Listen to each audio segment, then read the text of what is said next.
Baotian seorang bodyguard yang jelas lagi puyeng karena pacarnya yang menjadi target penculikan mafia esek-esek. Pantes aja jadi target kemendul pisan. Di sisi lain, dia sedang mengalami penyerangan saat menjaga kliennya. Pacarnya pasti menjadi rebutan parang garangan dan dilelang untuk menjadi pemuas para hidung belang. Apakah Baotian berhasil menyelamatkan pacarnya sebelum di-unboxing sama lainnya? Kalau kalian suka Lin Yi, pasti suka film ini. Langsung aja yuk, sikat!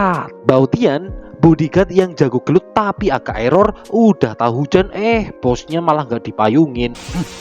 Wah.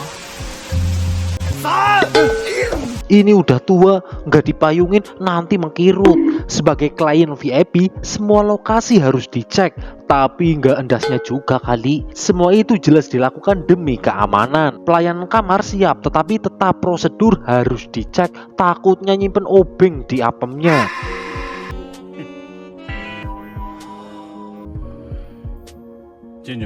Bos Fuad, efek badan udah berjamur, perlu dikisik. Tian merasa kalau pacarnya lebih cantik dibandingkan AWW BO tadi. Terlihat pacar Tian bernama Susi sedang bersantai. Emang cantik sih. Harusnya Tian nggak boleh mengurusi urusan pribadi ketika bertugas. Tiba-tiba saja Bos Fuad diserang bersamaan dengan Susi yang minta putus dengan Tian. Wah, berat iki.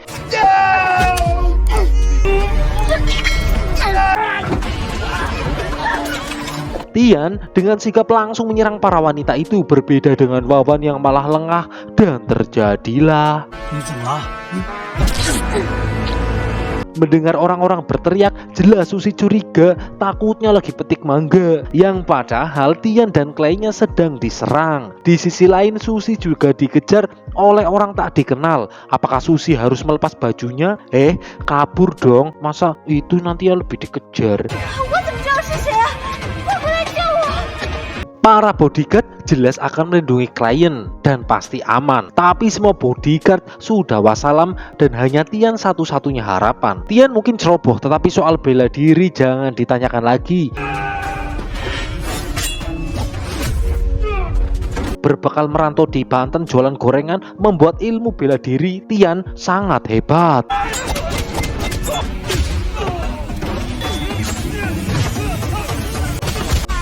Tian berlatih bela diri dari umur 4 tahun. Baku pukul sudah menjadi cemilan sehari-hari.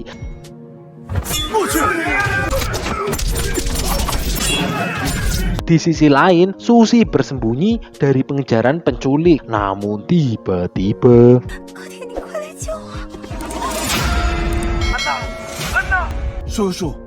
you fucking idiot. Akhirnya Susi tertangkap. Wah, ini kayak Lucinta Luna ya. Lalu dibawa ke markas. Baotian ditawari menjadi pengawal pribadi Fuad dan bakal mendapat bayaran yang besar yang bisa cukup buat beli pisang hijau sepohon-pohonnya. Para polisi mencari keterangan dengan penculikan yang terjadi yang dipimpin oleh Jenny. Jenny curiga dengan gerak-gerik Baotian yang mukanya kayak begal, ditambah bajunya terdapat percikan darah. Kasus orang-orang hilang 2 bulan terakhir ini memang cukup naik. Lalu Tian melakukan lah, malah orang kena. Dengan kemampuannya jelas Tian memang latihan super keras dan membalikkan keadaan.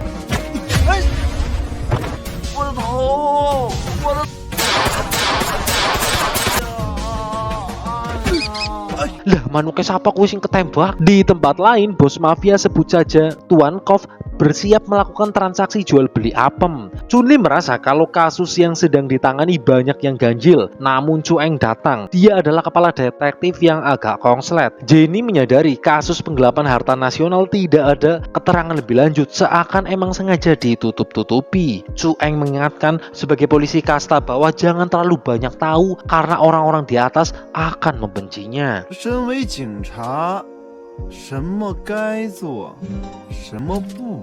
Di tempat rahasia penampungan, korban penculik disiksa. Ada yang dipecuti kayak jaran, ada juga yang disetrum kayak Iva. Di situ juga menjadi penampungan para wanita cantik yang dikungkum biar apemnya melar. Korban penculik seperti Susi juga menjadi pemuas nafsu para penjaga.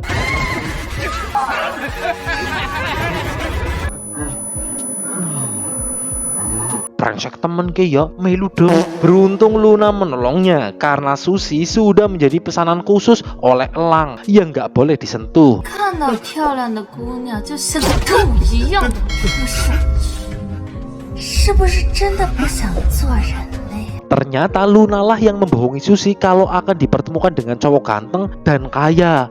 Malah ditipu. Dan inilah Elang, pimpinan di tempat penculikan Apem. Para wanita yang diculik harus menghiburnya. Susi mulai berjoget seperti yang dia pelajari di TikTok.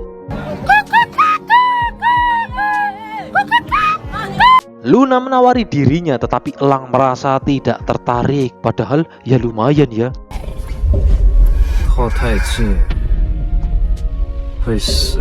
Tuan Kov bersama bawahannya sedang menginterogasi polisi karena mengetahui operasinya. Tanpa basa-basi mereka membunuhnya.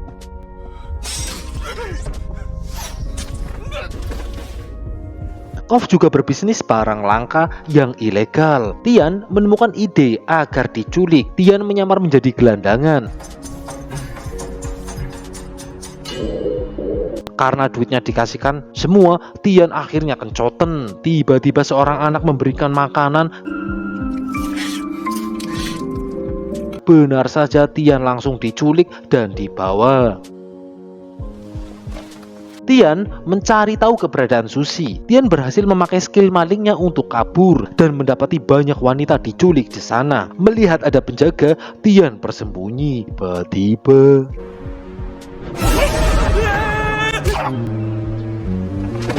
Tian lalu menyamar, tetapi topengnya bau runtah dan tak sengaja masuk ke kamar Susi yang habis mandi. Wah, cocok ini mah. Susi yang curiga jelas minta tolong, tetapi anduknya malah jatuh. Apa mau keton ora ya? Karena kebetulan sudah ditangkap, Susi menawarinya, tetapi Tian menolaknya. Imannya kuat, gak kaya saya dan anda-anda. Karena menertawakan apemnya, banyak bautnya, Luna melawan.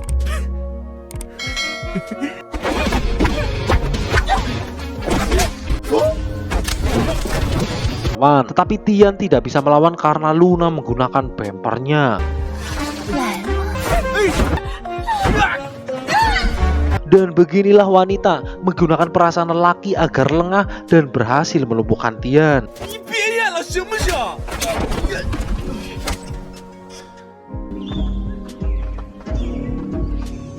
Tian akan diadili dan dijual. Organnya dari jantung, paru-paru sampai rudalnya mau dijadikan gantungan kunci. Tian lalu ingat kalau suara Elanglah yang ada di telepon itu. Tian mengingatkan kalau area ini sudah dikepung karena banyak polisi yang memakai earphone sedang mengawasinya di luar. Elang mengeceknya dan benar banyak polisi mengintai, termasuk sniper dan pasukan taktis juga sudah bergerak. Tiba-tiba Jenny dan Cueng mulai bergerak dan berhasil menyelamatkan Tian yang sengaja berpura-pura sakit agar bisa kabur. Coba.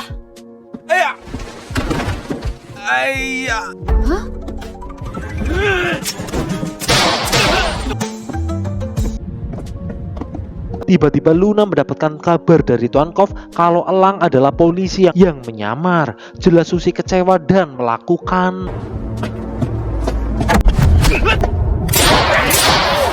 Susi sangat kecewa. Ternyata selama ini Elang ingin menangkap Kov, namun Susi tak mau membantunya dan memilih membedilnya. Tian tidak bisa membiarkan Elang mati karena dia kunci untuk menemukan Susi dan baku hantam pun tak terhindarkan.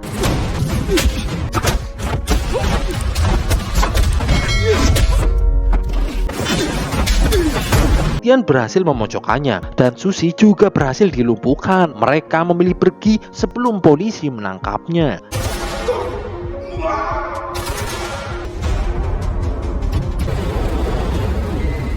Cueng bersiap press conference biar cepet naik jabatan. Elang tidak tahu pacar Tian kayak gimana bentukannya, entah punya rudal apa enggak, jadi dia memberi pilihan ke Tian. Pertama membunuhnya, atau kedua ikut dengannya dan Elang akan membantu menemukan pacarnya. Rasanya Tian tidak punya pilihan lain selain ikut dengannya. Dan Jenny diam-diam di belakang mengikutinya. Sampailah di rumah Elang yang memberikannya baju baru karena badan Tian bau itil. Elang ternyata emang seorang polisi dan semua rekan polisi yang tahu penyamarannya sudah mati. Rekan-rekannya mati dibunuh ketika menyelidiki kasus harta nasional. Termasuk atasan Elang juga mati demi melindunginya.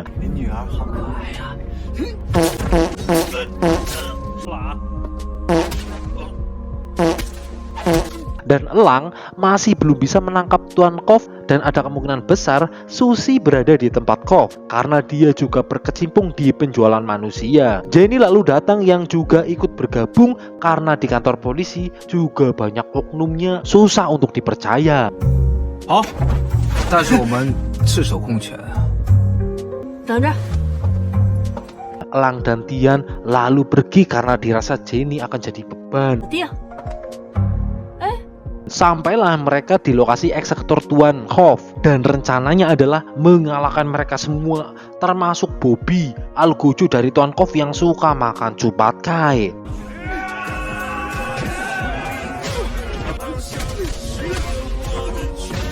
Bermodalkan tangan kosong, satu persatu cecunguknya mulai dikalahkan. Tetapi apes cecunguknya lebih memilih Tian untuk digebukin. Tapi dengan keahliannya yang pernah ikut les privat bikin lapis legit Cimehong, Tian mengalahkannya.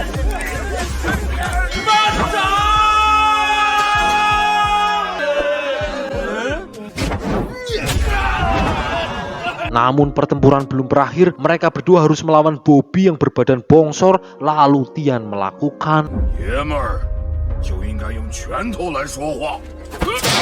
Ternyata pelurunya habis. Pukulan demi pukulan mereka luncurkan tetapi tak berefek. Badannya yang tangki membuat sulit ditaklukkan. Jadi mereka harus bekerja sama.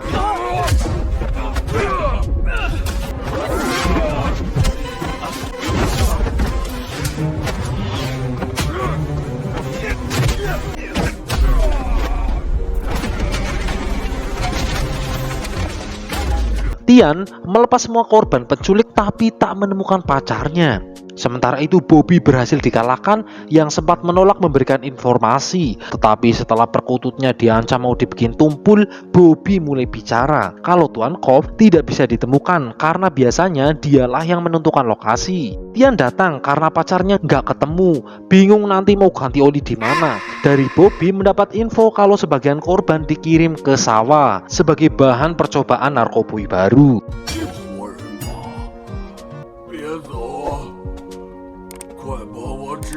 科夫的制毒师，他非常危险，我们见到他一定要小心。 Jenny lalu datang dan mendapati Bobby yang tertidur dan mengirim Chu Eng untuk membersihkannya.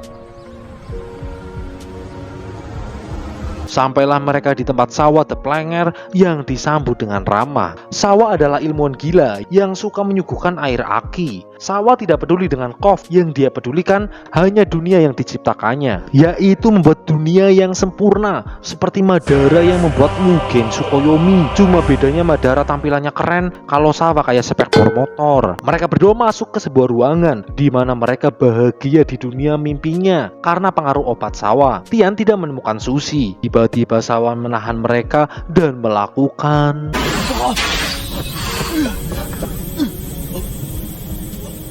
Mereka berdua tertangkap. Sawa bersiap menyuntikkan ramuan ajaibnya. Tiba-tiba Elang melakukan.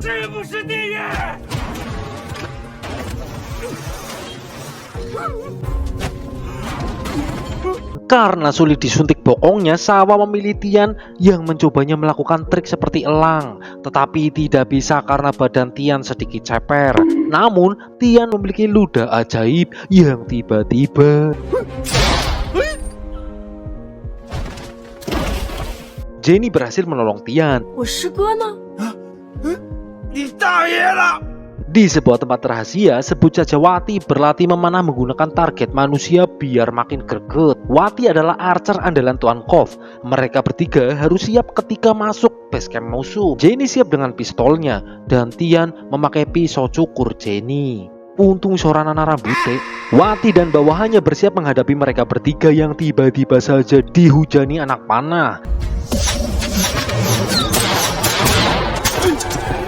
Dengan sigap, Elang membalas panah dengan akurasi yang sempurna karena dulunya Elang juara pelintang di RT-nya. Mereka harus mengalahkan semua anak buah Wati. Setelah memancingnya dan mengetahui lokasinya, Elang langsung mengeksekusinya.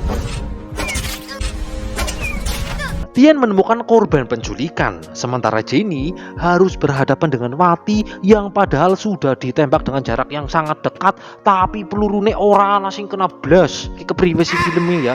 Karena amunisi masing-masing habis, mereka beradu kanuragan. Elang sendiri berhasil mengalahkan semua bawahan Wati dan Jenny berhasil menekak Wati hingga semaput.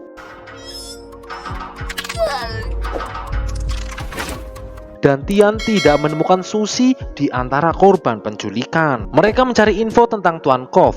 Kalau dalam waktu dekat, Kov akan mengadakan pameran dari jual beli senjata, artefak berharga, budak manusia hingga tuyul second. Dan kemungkinan Susi akan dijual juga di sana. Jenny berkoordinasi dengan Chu Eng yang sudah tahu dengan kasus Tuan Kov yang kalau bisa menangkapnya akan membuatnya naik pangkat. Namun ketika Jenny pergi, datang seorang wanita dan melakukan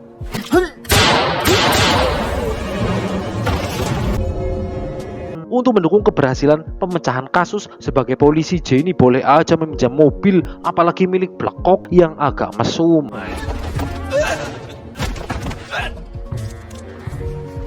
Acara segera dimulai, penjagaan cukup ketat. Jenny lalu mulai masuk, bertemu Elang yang sudah ada di sana, termasuk Tian yang cosplay jadi pelayan. Mereka siap bergerak. Jual beli senjata dilakukan termasuk tempat dugem dan mabok lem kertas. Basah, ini basah, sangat rambut ini, gak boleh basah. Pelelangan budak juga dilakukan termasuk menjual gadis dalam botol. Lah, anak-anak bayi ya. Gadis itu ternyata yang memberikan makanan ke Tian. Sungguh kejam. Kepriwe maning ngelbok nana maring botol. Di tempat lain, Kov menjual pedang legendaris milik Angling Darmo kepada kepala polisi, bosnya Jenny. Sungguh Iron Man yang melakukan kejahatan malah yang harusnya menegakkan hukum. Emang edan itu. Elang tanpa basa-basi langsung menghadapi Kov yang sudah membunuh semua rekan-rekannya. Namun tidak disangka kepala polisi malah berbisnis dengan bajingan itu. Bukannya sadar, Kov malah menyalahkan para polisi dan tiba-tiba melakukan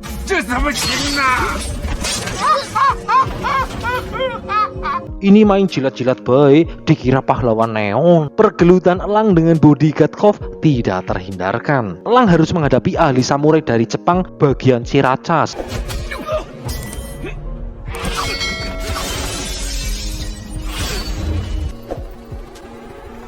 Jenny lalu bertemu dengan Luna dan langsung juga adu mekanik. Tapi pelatihan Jenny yang lama jualan cilor dan maklor membuatnya menang.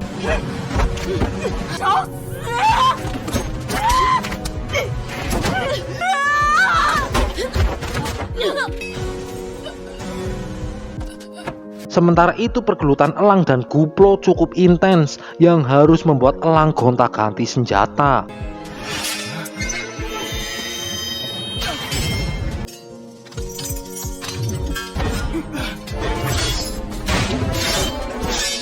Kembali di pelelangan, Tian yang melihat pacarnya mau dilelang jelas pengen membelinya. Tapi sayang, Tian gak punya duit. Yang dia punya hanyalah cinta kepada gunungnya.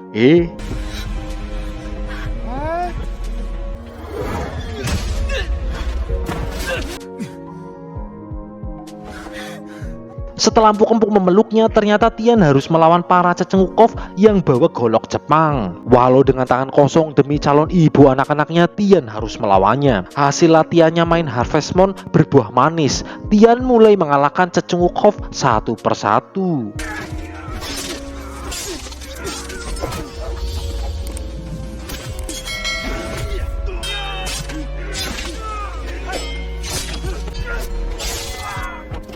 Tian berhasil menyelamatkan pacarnya. Tetapi Tian teringat tentang Elang dan Jenny yang pasti menghadapi rintangan yang berat. Disinilah decision making Tian diuji. Apakah mengutamakan persahabatan atau apem yang akai serundenge? Sebagai lelaki normal jelas Tian memilih apem. Tetapi setelah dipikir-pikir lagi, nanti harus mikirin biaya private, biaya pasang taruh, nyewa baju, bayar muak, bayar fotografer, bikin video velocity. Tian lebih memilih menolong Elang dan Jenny. 我的天职就是保护。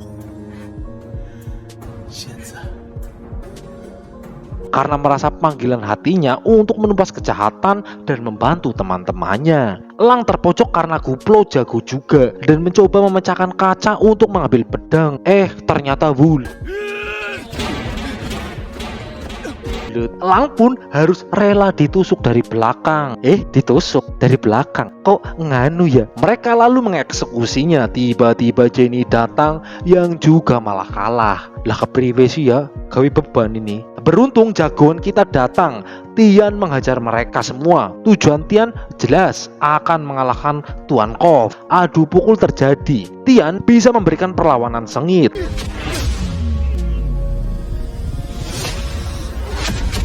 Kof mencoba menusuk lagi seperti yang ia lakukan kepada Elang, tetapi Kof malah yang ketusuk. Lah ternyata kelambine malah sing ketusuk. Kepriwe sih? Tian mulai membaca ritme gelut Guplo. Walau sulit, Guplo bisa dipojokin ngasih melukok.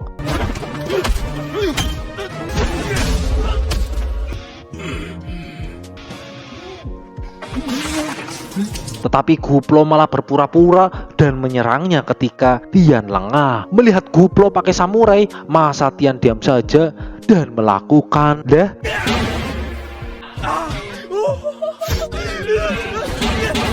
pada ternyata bulet juga. Tetapi beruntung kaca tidak sengaja pecah dan ini imbang. Pertempuran menggunakan senjata pun dimulai.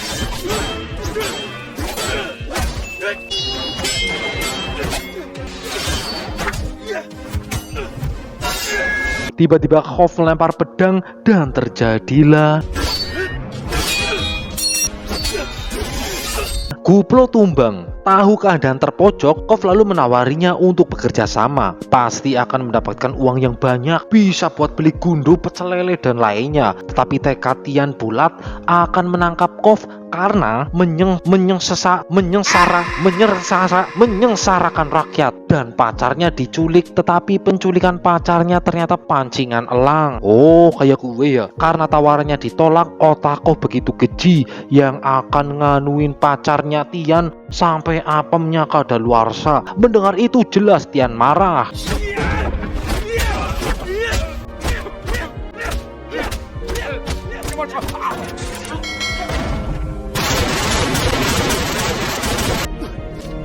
Apes Tian tertembak dan mereka terpojok. Tetapi sudah hukum alam, kejahatan pasti akan kalah dengan kebaikan. Ya walaupun itu cuma di film. Dan Kof pun dieksekusi oleh Cueng. 什么东西？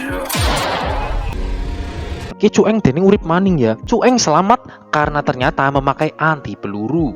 Beberapa hari kemudian, Elang dan Jenny kembali aktif menjadi polisi dan Tian dipercaya menjadi penjaga harta karun nasional. Setiap orang punya rahasia termasuk Elang yang lebih memakai nama samaran karena nama aslinya Samidi. Dan film pun selesai dengan bahagia. Dari film ini kita belajar. Kalau dari film kita juga bisa belajar. Belajarnya apa ya? Cari maknanya sendiri. Mas Boy yakin kalian pinter.